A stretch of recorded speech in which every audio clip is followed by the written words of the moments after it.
Well, this started out as our Riverview soccer program that I've done every year for probably 9 years. And summer, we always take 3 groups of kids out fishing on Lake Minnetonka. But due to COVID and all the craziness that's going on, the boats dry docked, and so I still partnered with Fishing with Friends, and was fortunate that their group donated 25 fishing poles to do some an outreach program with the community. So we've had 5 groups of kids at a time with 5 kids, and remain socially distanced, and enable them to fish with a police officer. So we've had 2 officers at each event.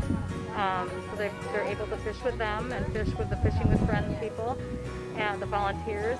And it's just been a wonderful program, and it's really for kids that have never fished before.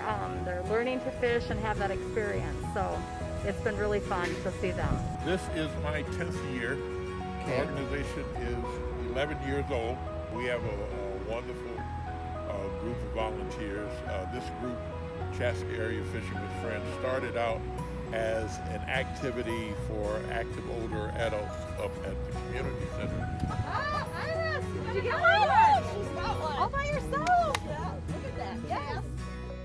6 years ago, we broke away and formed Chaska Area Fishing with Friends and became independent. Our programs have expanded beyond basic pontoon fishing trips to education, conservation. We hold a annual fishing clinic here at the Chaska Community Center. No. I think you'll bait your own hook today.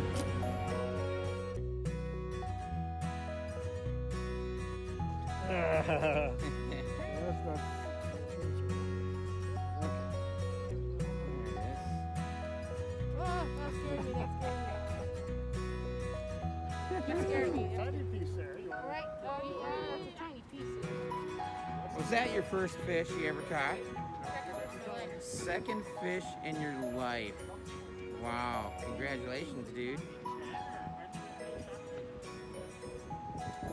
Steer clear. There you go.